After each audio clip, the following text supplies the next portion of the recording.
ஆன்மீக தேடல் நிகழ்ச்சிக்கு உங்களை அன்புடன் வரவேற்கின்றேன்.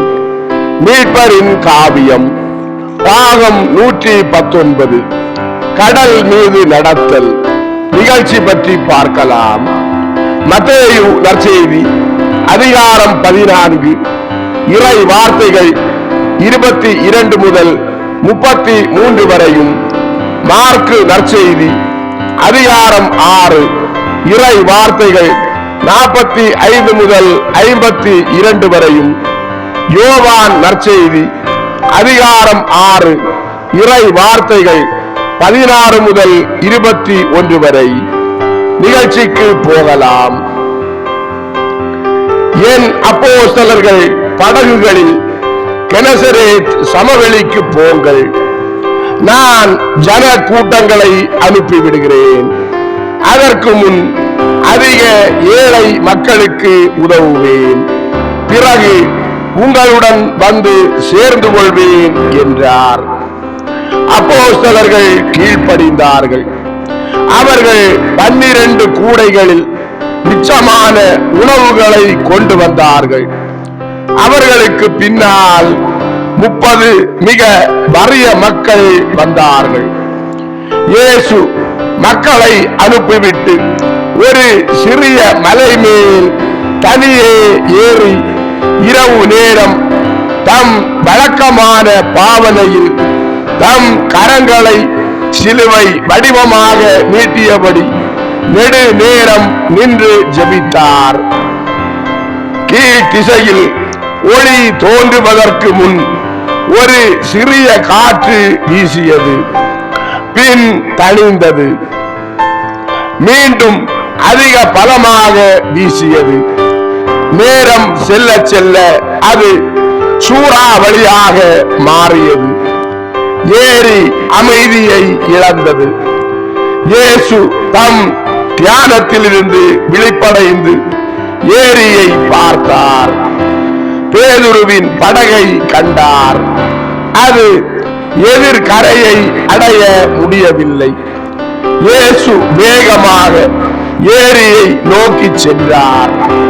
கொந்தளிக்கும் நீரின் மேல் நடந்து சென்றார். அப்போஸ்தலர்கள் அவரை கண்டு பயந்து கத்தினார்கள். இயேசு அவர்களை பார்த்து, பயப்படாதீர்கள், நான் தான் என்றார். ராயப்பர் இயேசுவை பார்த்து, ஆண்டவரே, இது உண்மையாகவே நீர்தானா? நீர்தான் என்றால் உம்மை போல் தண்ணீரில் நானும் நடந்து வந்து உம்மை சந்திக்க வா என்று சொல்லும் என்றார். இயேசு சிரித்தபடி வா என்றார். ராயப்பர் படகிலிருந்து குதித்து இயேசுவை நோக்கி நடந்தார்.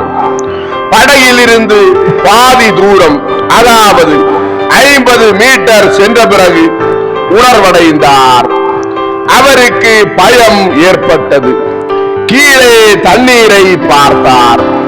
அதனால் கொஞ்சம் கொஞ்சமாக நீருக்குள் மூழ்கினார். இயேசு அவரை பார்த்து பொறுமையாக நின்றார். ஆனால் ஒரு கரத்தை கூட இயேசு நீட்டவில்லை. ஒரு வார்த்தையும் சொல்லவில்லை. ராயப்பர் எவ்வளவிற்கு அதிகமாக பயந்தாரோ அவ்வளவிற்கு அதிகமாக நீருக்குள் இறங்கினார். அவருடைய கணுக்கால், குதிரை முகம், முழங்கால்கள் மறைந்து தண்ணீர் அவருடைய இடுப்பு வரைக்கும் வந்தது. ராயப்பரின் முகம் பயங்கரமடைந்தது.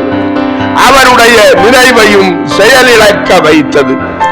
நீச்சலடிக்க கூட அவர் நினைக்கவில்லை. அச்சத்தால் அவர் உணர்வற்று போனார். கடைசியாக அவர் இயேசுவை பார்த்தார். பார்த்த உடனே அவருடைய மனம் அறிவடைந்தது. ஆண்டவரே, என்னை காப்பாற்றும் என்றார். இயேசு தம் கரங்களை நீட்டி, என்ன அற்ப விசுவாசம் உள்ள மனிதனாய் இருக்கிறாய், ஏன் என்னை சந்தேகப்பட்டாய் ஏன் நீயாகவே அதை செய்ய நினைத்தாய் என்றார். ராயப்பர் நடுங்கியபடி இயேசுவின் கரத்தை பிடித்திருந்தவர் பதில் சொல்லாமல் பாதி பயத்தோடும் பொங்கும் மனஸ்தாபத்தோடும் இயேசு கோபப்படுகிறாரோ என்று நிச்சயிக்க அவருடைய முகத்தை பார்த்தார். இயேசு புன்னகையோடு ராயப்பரின் மணிக்கட்டில் இறுக பிடித்துக் கொண்டார். அவர் படகில் ஏறும் வரையிலும் பிடித்திருந்தார்.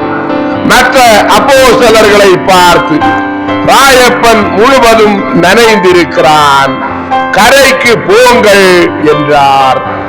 அன்பார்ந்தவர்களே, ஆன்மீக தேடல் மீட்பரின் காவியம் பாகம் 119 கடல் மீது நடத்தல் நிகழ்ச்சி இதோடு நிறைவடைந்தது.